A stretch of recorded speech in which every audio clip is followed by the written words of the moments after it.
Estamos conectados ahora vía Zoom con Arturo Granados, coordinador de la iniciativa de seguimiento a la vacunación COVID-19, en la que ha participado Propuesta País, que es una asociación de la que es parte Arturo. Arturo, muy buenos días.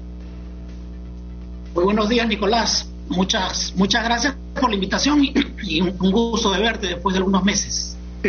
Claro, después de tiempo, ya nos habíamos acostumbrado, ¿te acuerdas cuando participabas en el Ministerio de Salud y salíamos toda la semana, lo hacíamos, ¿no? A veces hasta con más frecuencia a darle información a la gente sobre la marcha de la pandemia, que creo que fue muy valioso el darle respuestas a la gente desesperada en los momentos que más necesitaba, entre otras cosas, no solo atención, sino información. Ahora, ¿cuáles las conclusiones de este seguimiento y fiscalización que han hecho ustedes en la campaña de vacunación contra el COVID-19? Bueno, en primer lugar, reconocer el trabajo de la Comisión de Salud y Población del Congreso de la República. Ellos han realizado un informe de fiscalización y seguimiento a la vacunación COVID desde el inicio hasta junio, y es un informe oficial de la Comisión. Propuesta País colaboró técnicamente con el apoyo de la Fundación Friedrich Naumann para la Libertad. Es un informe muy valioso, acá lo tengo, te lo vamos a hacer llegar en breve, te lo envié en la versión electrónica. Varias cosas importantes, el informe lo que resalta es cuáles son las luces, digamos, del proceso, las cosas positivas del proceso, las sombras, las cosas que preocupan, y también un paquete de recomendaciones para mejorar el proceso. La primera idea que es importante reconocerla, Nicolás, es algo que la Comisión ha señalado con claridad, es que en el concierto internacional el Perú en materia de vacunación COVID es una potencia. Nosotros estamos en las Américas cuarto lugar, después de estamos Cuba, Chile, Argentina y luego sigue Perú, y estamos por encima de Estados Unidos, por encima del promedio del mundo. Estamos también por encima del promedio de los países de renta media y por encima del promedio de Europa. O sea, eso es bien importante, en 2 dosis. Hay que reconocerlo, eso es como se compara en el mundo, ¿no? Actualmente. Entonces, es muy importante reconocerlo porque eso implica que el Perú en su sistema de salud tiene un activo, que es la capacidad para hacer inmunizaciones. Y el Perú, digamos, yo pude ir haciendo seguimientos desde que empezamos la vacunación, y nosotros estábamos como bien a la cola en el proceso inicial. Y recuerdo cuando pasábamos del 50 al 45, al 42, ¿no? En las posiciones en el mundo, y hoy en las Américas estamos cuartos. Sin embargo, preocupa porque, digamos, la distancia entre nosotros y los demás países se empieza a cortar. Y eso quiere decir que un campo de preocupación en el Perú, claro, es cómo mejoras las coberturas, porque en contrapartida con esa, lo que diríamos, luz de nuestro proceso de vacunación, de gran atributo, tenemos unos déficits de cobertura que la Comisión ha advertido y que son públicos porque el Ministerio publica esa información todos los días, o sea, una imagen, y las cifras preocupan. Yo tengo acá, tenemos más o menos 3 millones de personas que no tienen ninguna sola dosis. Esas son personas que diríamos están totalmente desprotegidas.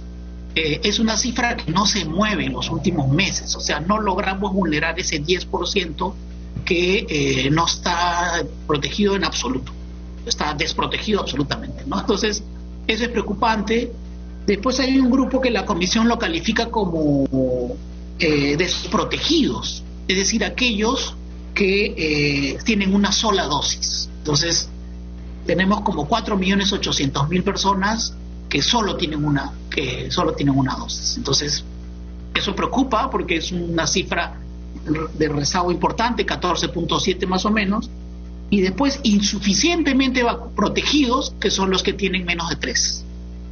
Entonces, los que tienen menos de 3 son como 8.700.000 aproximadamente, que es el 30.4%. Entonces sí son cifras importantes, pero lo que yo quiero señalar, al haber reconocido lo que la Comisión señala de que somos una potencia vacunando, es que sí tenemos la capacidad para hacerlo. Entonces, frente a eso, la Comisión de Salud ha planteado que el año 2022 y 2023 podamos tener se declare el año de la movilización comunitaria. O sea, necesitamos una estrategia de comunicaciones que incluya una movilización comunitaria grande.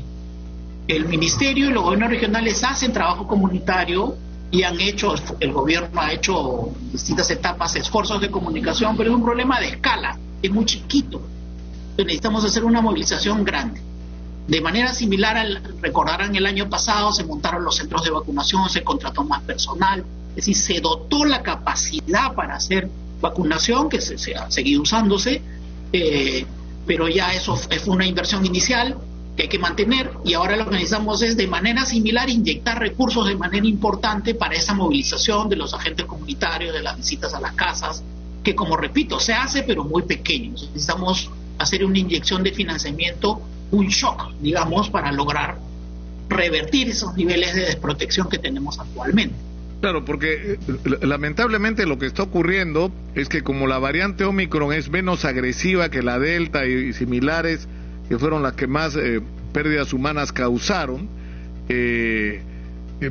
esto, digamos, hace que la gente tome con poca responsabilidad el estar o no vacunado, porque dices, al final me va a dar la Omicron y nadie se muere con la Omicron, más o menos es la idea que la gente tiene, pero ya está apareciendo un nuevo virus, ¿no es cierto? Y el destino es incierto, o sea, la Omicron es una variante, digamos, más débil que las anteriores, pero nada nos garantiza que esta situación pueda cambiar con una nueva cepa.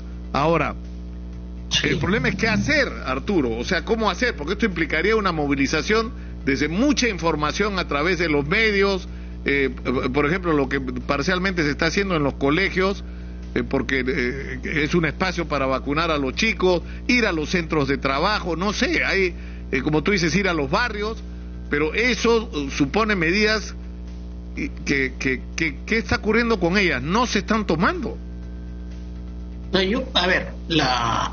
Mi impresión es que porque he viajado, lo he visto, o sea, hay esfuerzos en el sistema por hacer eso, o sea, trabajo en barrios con agentes comunitarios, se hace, Nicolás. El problema es la escala, o sea, necesitamos declarar ese año como el año de la movilización comunitaria para inyectar recursos para darle a los agentes comunitarios de manera similar a otros programas de incentivos que tiene el Estado, para darles para su transporte, para su alimentación, su equipamiento, pero hacerlo a escala nacional y sobre todo en aquellos lugares donde tenemos más restricciones de cobertura. Entonces, hay regiones que están muy críticas en tercera dosis, tenemos que fortalecer ese trabajo y tenemos que invertir. Esa es la verdad. O sea, si nosotros le pusiéramos como país 200 o 300 millones a esa estrategia, lo podríamos hacer. Si uno ve el presupuesto de comunicaciones del MINSA o de los gobiernos regionales, es muy chiquito. Entonces, necesitamos realmente hacer un shock en ese campo, meterle recursos a eso para asegurar efectivamente una movilización que implique, Nicolás, un diálogo con la gente, porque parte del tema es que nosotros hemos tenido campañas de comunicación, pero no una estrategia de cambio de comportamiento. Y entonces hay que meterle el cerebro a eso que existe en el sistema, pero hay que dotar de recursos para eso. Cuando uno ve cómo ha evolucionado la confianza en la vacuna, empezamos con 45 de personas que no querían vacunarse, luego llegamos solo a 7 que no querían, parece que esto se ha revertido un poco en los últimos meses.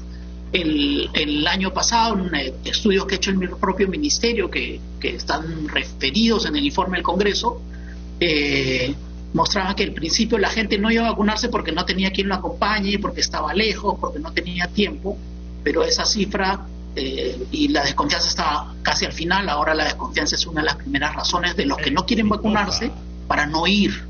Entonces eso implica un diálogo con la gente abajo, en los barrios, en los condominios, en las zonas más alejadas también, porque si no, no vamos a lograr las metas que nos proponemos. Claro, pero eso supone, como tú dices, inversión.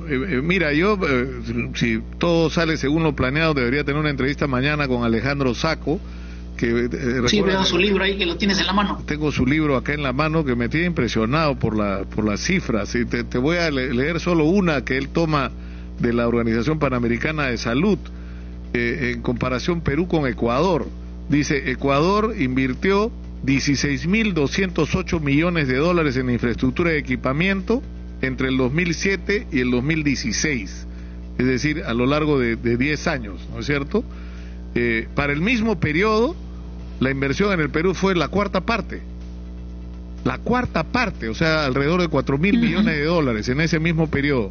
Pero hay un detallito: Ecuador tiene la mitad de población que el Perú, o sea, tiene la mitad de población que el Perú, y invirtieron 4 veces más que nosotros, y acá todavía no hemos hablado de la inversión, porque esto habla de infraestructura y equipamiento, no habla de personal, ¿no es cierto?, de personas, de profesionales, ¿no? Entonces, ese es un tema dramático que no termina de entenderse y de cambiarse, ¿no? Como el otro, ese dato es, ¿no?, bien importante. Sí, te agradezco el punto, haciendo la referencia a las cifras de Alejandro. Mira, en general todos sabemos que tenemos un sistema débil, y ese es un tema particular de discusión, pero lo que llama la atención poderosamente de manera positiva es cómo, a pesar de que siendo un país tan rezagado en PBI dedicado al público, el porcentaje del PBI en el sector público es uno de los menores de la región, ¿no? Y sin embargo tenemos un desempeño significativo en inmunizaciones. Eso quiere decir que es como la estrella de la corona, la vacunación en el Perú. Pero necesitamos hacer un shock para, efectivamente, si tú de repente viéramos los datos de cuánto se da para comunicaciones o cuánto se da para la movilización comunitaria, los agentes comunitarios, los porcentajes son más chiquitos todavía, y es justamente donde tenemos que invertir más recursos para ampliar esa capacidad. La Comisión de Salud ha recomendado una cosa bien importante: de hecho, hagamos transferencia directa a los establecimientos que están en las zonas más alejadas, para que ellos vean directamente esa movilización comunitaria. Es como una inyección a la vena. Eso se ha hecho en educación en el pasado, es algo que se puede hacer ahora en salud, que es muy importante. Y un tema que no es menor, que señala la comisión, Nicolás, muy importante, es la comisión ha hecho un cálculo de cuántas vacunas nos van a quedar. O sea, nosotros hemos sido un país exitoso durante el 21 y también el 2022 en la negociación de las vacunas. Hemos adquirido como 150 millones de dosis, ¿no? En realidad era 20 más, pero Gamaleya se cayó el año pasado. El gobierno anterior de Sagasti hizo contratos por 97 millones y pico. El gobierno el actual gobierno ha hecho 71 millones de dosis más o menos de contratos. Entonces tenemos una dotación importante. Si tuviéramos que vacunar a toda la población meta con 4 dosis, que no es el caso. Entonces, ¿cuál es la proyección de dosis que nos quedarían en Perú? Entre 34 millones y 45 millones de dosis que tendríamos, que no necesitaríamos si es que avanzamos. Entonces, ¿qué vamos a hacer con esas vacunas? Entonces, la comisión plantea una estrategia muy importante que tiene lógica de salud pública: es ir a cooperar a los países que tienen déficit de cobertura en la región, Haití, y después los países africanos. Si nosotros hacemos asistencia técnica, apoyamos con vacunas y llevamos brigadas también a países más débiles, vamos a ir contribuyendo a una solución que a todas luces es global. Entonces, eso tendría grandes ventajas para el Perú, porque no solamente ayudaríamos en términos de solidaridad, sino que tiene sentido de salud pública, pero además eso fortalece las capacidades del sistema. No, o sea, nosotros podemos hacer eso y en vez de estar desperdiciando vacunas, Nicolás, porque tenemos una cosa que por protocolo se llama factor pérdida, que lo señala bien el documento del Congreso, el informe de la Comisión de Salud. Nosotros permitimos por protocolo que se pueda, en la zona urbana, el 50% de las dosis se puedan perder. Es decir, cuando vas a la vacunación, te acuerdas, los frasquitos se pueden abrir solo cuando hay mucha gente, que era al principio. Ahora eso se ha flexibilizado con el objetivo de ampliar la cobertura. Pero tenemos 50% de factor pérdida y 70% en zona rural, que es un desperdicio enorme. Entonces tenemos que tener un equilibrio entre nuestro gran objetivo, ciertamente, pero también ser más eficientes y con las dosis que se proyectan, cooperar con los más débiles. Arturo, te agradezco mucho por esta conversación que la verdad creo que hay dos cosas que hay que aprender de toda esta experiencia, que no puede haber interferencia política en procedimientos como este de la salud pública. A mí me pareció lamentable que saliera el ministro Ceballos con el excelente trabajo que estaba haciendo, porque la consecuencia fue que se perdió el ritmo luego. Y una de las señales la he tenido yo mismo como periodista, que es no tener interlocutores. Es decir, no poder traer todas las semanas y sostener la tensión, porque yo creo que si bajamos la tensión, es ahí donde empezamos a perder, y esa es una señal de que no se están haciendo las cosas adecuadamente. Pero en fin, te agradezco mucho, Arturo, y ojalá que este informe sirva para corregir, para reconocer las cosas que se han hecho bien, pero sobre todo para corregir lo que está mal. Muchas gracias. Muy buenos días. Gracias a ti, Nicolás, muy amable por la entrevista. Un abrazo. Arturo Granados ha estado con nosotros, y ahora vamos con una nueva secuencia aquí en Exitosa. Elige bien. Adelante, por favor.